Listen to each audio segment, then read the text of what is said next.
प्रश्नावली 1.1 का पहला क्वेश्चन करते हैं। तो इसमें हमें क्या दिया गया है कि निम्नलिखित संख्याओं का एचसीएफ ज्ञात करने के लिए यूक्लिड विभाजन एल्गोरिथम का प्रयोग कीजिए। तो 3 सवाल हैं, तीनों को हम अच्छे से करेंगे। सबसे पहला क्वेश्चन ले लेते हैं। तो पहला है 135 और 225। बताओ इन दोनों में से बड़ी संख्या कौन सी है? बताओ जल्दी से। 225। तो 225 को पहले लिख लो, बड़ी का चिन्ह बना दो और 135 को बाद में लिख दो। ये तो आप पे बनता है ना। अब इनमें लगाएंगे यूक्लिड विभाजन एल्गोरिथम। तो यहाँ पे हेडिंग डाल देते हैं। तो इस तरीके से हेडिंग डाल देना और बीच में एक लाइन खींच देना। एग्जाम में ऐसे ही करना है। कई बच्चे पूछने भी लगते हैं कि जो सर इस तरफ वाली भाग की प्रोसेस है, क्या वो एग्जाम में लिखनी है? तो इसका जवाब है हाँ। आपको कमेंट में यदि मैं जवाब नहीं दे पाऊँ तो यहाँ पे आप समझ लेना, इसका जवाब हाँ है। मतलब जो यहाँ पे प्रोसेस चलेगी वो भी एग्जाम में लिखना है। तो चलिए सबसे पहले भाग का चिन्ह बनाओ। ठीक है। अब भाग के चिन्ह के बीच में इन दोनों में से बताओ कौन सी संख्या लिखी जाएगी। यदि आपको मालूम है तो बताओ इन दोनों में से कौन सी लिखेगी। कमेंट करके बता दो अभी। तो बड़ी संख्या मतलब 225। तो यहां पे हम लिखेंगे 225। और छोटी संख्या कहां लिखते हैं? इस तरफ, किस तरफ? इस तरफ। ठीक है। तो हमने इस तरफ लिख दी छोटी संख्या। अब 225 है, इस तरफ 135 है। तो दिमाग लगाएंगे कि कितने बार भाग जा सकता है। तो दिमाग कैसे लगाना है मैं आपको एक रफ आइडिया देता हूं, क्योंकि इसी में कई बच्चे भटक जाते हैं और रटना तो बिल्कुल भी नहीं है। देखो कैसे। सबसे पहले 135 में कम से कम 2 का गुणा करके देखो। ऐसा तो नहीं है कि 225 से ज्यादा चले जाते हैं। तो 2 पंचे 10, 10 का शून्य हासिल आ जाएगी 1, 2 तिया 6 और 1 7, 2 एकम 2। कितना आया? 270। 225 से बहुत ज्यादा है तो एक बार ही भाग देना है, कोई टेंशन नहीं। तो एक बार दोगे तो 135 ही आएगा। घटा लो इसको। 5 में से 5 जाएंगे तो 0, 12 में से 3 जाएंगे तो कितने बचेंगे? 9, और 1 में से 1 जाएगा तो कटपिट 90 बचेगा। 225 में से 135 जाएंगे। जैसे ही शेषफल आ जाता है थोड़ा सा रुक जाओ और यहां पे प्रमेय का लगा दो। प्रमेय का कैसे लगाते हैं? बीच वाली संख्या साइड में लिखो। कितना है? 225। बराबर का चिन्ह बना लो। अगल बगल वाली संख्या का गुणा में लिखो, यानी 135 गुणित 1। ठीक है। और जो शेष फल है उसे प्लस में लिखो, यानी प्लस का चिन्ह बनाओ। और जो शेष फल है 90, ऐसा लिख दो। अब चूंकि हमें एचसीएफ निकालना है इसलिए तब तक भाग देना है जब तक कि 0 ना आ जाए शेषफल। तो अभी शेषफल 0 आया है क्या? नहीं आया है। तो यहां पे आपको एक लाइन लिखनी है कि जो शेषफल है वो बराबर नहीं है 0 के। रिमाइंडर बोलते हैं, आर से दर्शा देते हैं। आप चाहे तो हिंदी में भी लिख सकते हैं। तो जो शेषफल है वो बराबर नहीं है 0 के। ये एक प्रमेय का है। लेकिन एक के बाद एक चरण बनते जाएंगे तो वो एल्गोरिथम कहलाता है। इसलिए हम हेडिंग डालते हैं एल्गोरिथम से, क्योंकि एचसीएफ एल्गोरिथम से निकलता है, प्रमेयिका से नहीं निकलता। अब जैसे ही शेषफल आएगा 90, तो हमें शेषफल तो 0 चाहिए, तो फिर से भाग की प्रोसेस जारी रहेगी। फिर से भाग का चिन्ह बना लो। बना लिया। अब शेषफल के बगल से ही बनाना है भाग का चिन्ह, और इसके पहले जो भाजक है उसको उठा लो। 90 के पहले आपको कौन दिख रहा है? साइड में 135 दिख रहा है, उसी को उठा के यहां पे लिख दो। अब देखो 90 का 135 में भाग देंगे तो 90 का यदि हम कम से कम 2 में यदि गुणा करते हैं, यानी 2 बार भाग देंगे यदि, तो 9 दूनी 18 और 0 0 का 180 आता है, जो कि 135 से बहुत ज्यादा है। तो एक बार ही भाग रहने देते हैं और यहां पे 90 लिखेंगे। तो अब 135 में से 90 घटाएंगे तो 5 में से 0 जाएगा तो 5 ही बचेगा। 13 में से 9 जाएंगे तो 4 बचेगा। और अब बस कुछ भी नहीं बचा, फिर से शेषफल आ गया। जैसे ही शेषफल आए थोड़ा सा रुक के प्रमेय का लिख लो। बताओ बीच वाली संख्या कितनी है 135, तो यहां पे लिख लो 135 बराबर का चिन्ह लगा लो। अगल बगल वाली संख्या का गुणा में लिख लो यानी 90 गुणित 1 और शेषफल प्लस में लिख लो। क्या शेषफल अभी 0 है? आंसर है नहीं, तो आप लिखोगे रिमाइंडर नॉट इक्वल टू 0 यानी कि 0 के बराबर नहीं है। अब फिर से आपको क्या करना है, भाग का चिन्ह बनाना है और इसकी जस्ट पहले जो साइड में दिख रहा है 90 उसको उठा के यहां पे रखो। तो 45 दूनी 90। समझ में आया? ये शेषफल आ गया 0। जैसे ही शेषफल आता है थोड़ा यहां पे रुक के प्रमेय का लगा दो। बीच वाली संख्या लिखो सबसे पहले, बराबर का चिन्ह लगा लो, अगल बगल वाली संख्या का गुणा कर दो यानी कि 45 गुणित 2 और प्लस में कितना लिख लो, ये 0। और आप यहां पे लिखोगे कि रिमाइंडर इज इक्वल टू 0। अब क्योंकि शेषफल आ गया 0 और जिस टाइम पर शेषफल 0 रहता है उस टाइम का भाजक एचसीएफ कहलाता है। तो दोनों का एचसीएफ लिखेंगे कि एचसीएफ ऑफ किन किन का, 225 और 135।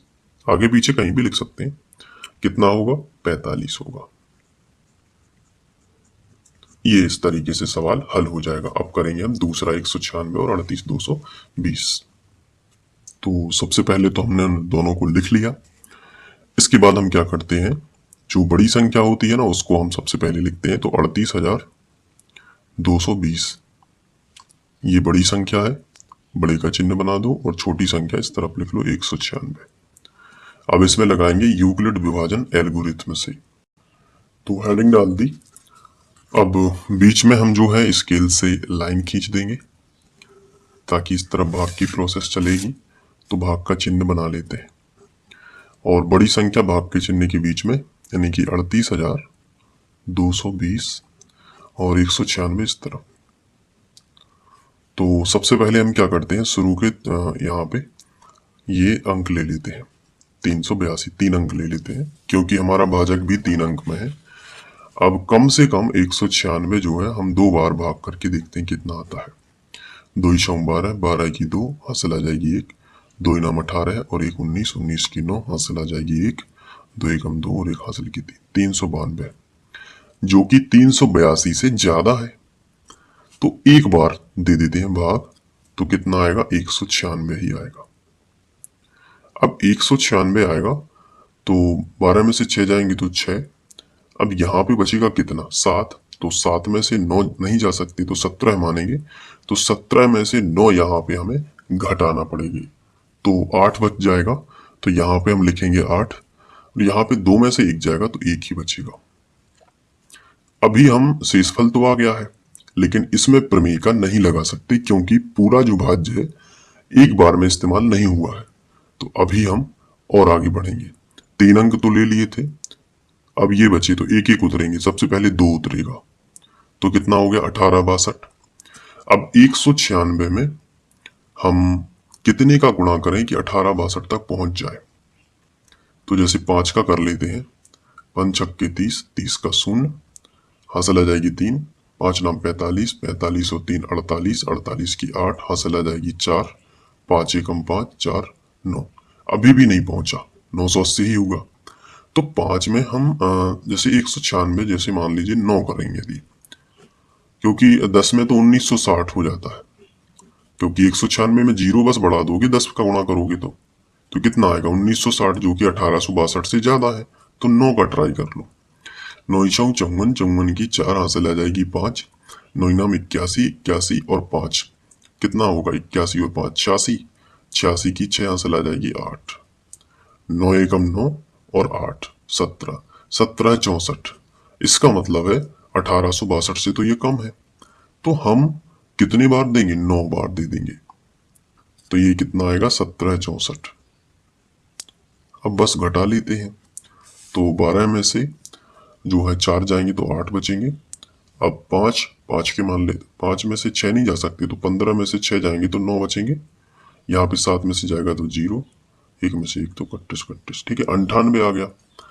अब एक 0 और रह गया उतरने के लिए। अभी भी शेषफल आया लेकिन प्रमेय का नहीं लगा सकते क्योंकि पूरा अंक जो है वो उतर आना चाहिए नीचे। तो अभी 0 और बचा है, 0 और लगा लेते। अब 980 तो देखो यहाँ पे 196 5 करते हैं तो 980 आता है, अभी हमने किया था।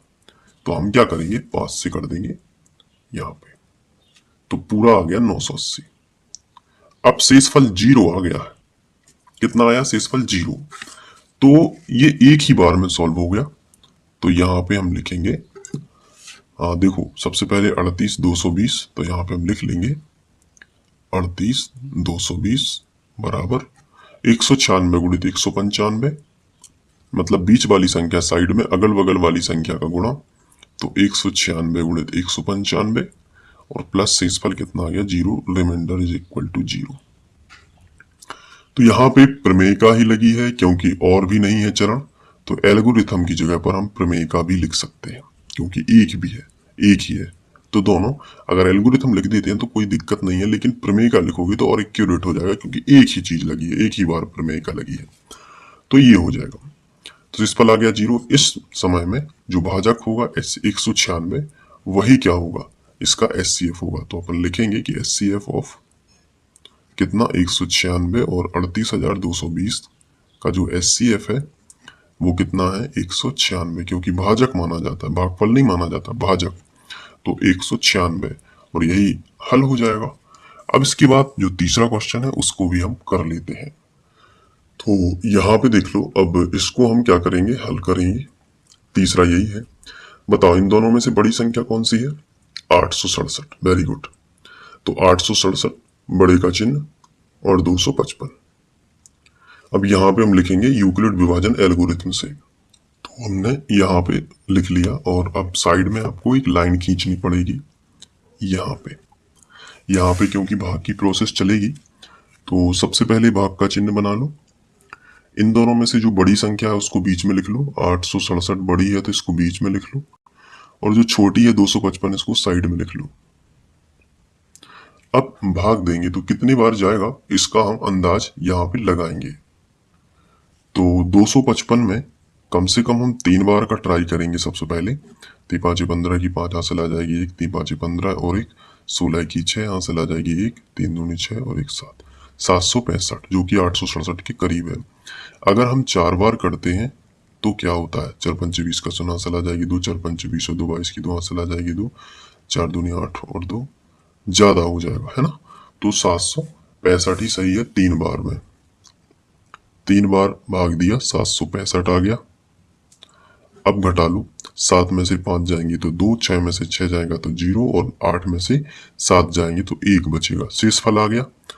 लेकिन अभी भी शेषफल 0 नहीं है, ले तो और भाग जाएगा। लेकिन अब क्या करना पड़ेगा आपको, प्रमेय का लगा दो। बीच वाली संख्या सबसे पहले 867 बराबर अगल बगल वाली संख्या का गुणा, मतलब 255 गुणित 3 और प्लस में शेषफल 102। आप लिख सकते हो कि remainder is not equal to 0, यानी शेषफल बराबर नहीं है 0। इसके बाद आगे बढ़ते हैं। तो जो शेषफल है उसके बगल से भाग का चिन्ह बना लो, और इसके जस्ट पहले जो साइड में लिखा है उसको यहाँ पे लिख लो 255, जो कि भाजक है। तो 102 में हम यदि 2 का भी गुणा कर लेते हैं 102 में, तो देखते हैं कितना आता है।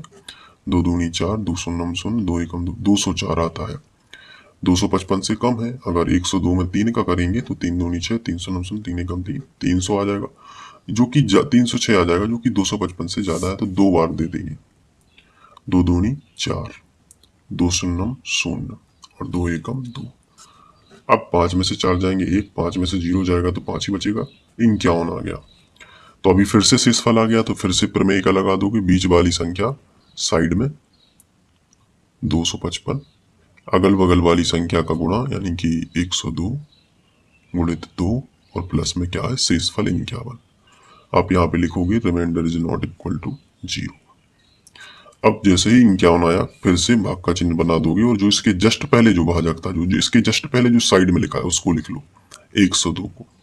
51 दूनी होते हैं 102, कट जाएंगे तो शेषफल क्या आ गया 0। फिर से आप यहाँ पे प्रमेय का लिख दो। थर्ड नंबर पर बीच वाली संख्या साइड में, अगल बगल वाली संख्या का गुणा यानी 51 गुणित 2 और प्लस में क्या आएगा शेषफल 0। आप यहाँ पे लिख सकते हो रिमाइंडर इज इक्वल टू 0। जो भी शेषफल आता है, जैसे ही शेषफल आता है उसके जस्ट पहले का जो भाजक होता है वही एचसीएफ होता है, यानी कि HCF ऑफ 867 कॉमा 255 का जो HCF होगा वो कितना होगा, वो 51 होगा। ठीक है, यही आपका आंसर हो जाएगा। तो प्रश्नावली 1.1 का प्रश्न क्रमांक 1 समाप्त होता है। अच्छे से प्रैक्टिस कर लेना, खुद से जरूर प्रैक्टिस करना, नोट्स बना लेना, और जब भी पढ़ने बैठो तो कॉपी पेन लेकर ही बैठा करो ताकि दिमाग में सीधा सेट होता जाए। चलिए मिलते हैं नेक्स्ट वीडियो लेक्चर में इसके क्वेश्चन नंबर 2 के साथ। Thank you. और यदि समझ में आ रहा है तो कमेंट में बता दो कि हाँ आ रहा है, और लाइक कर दो। Thank you.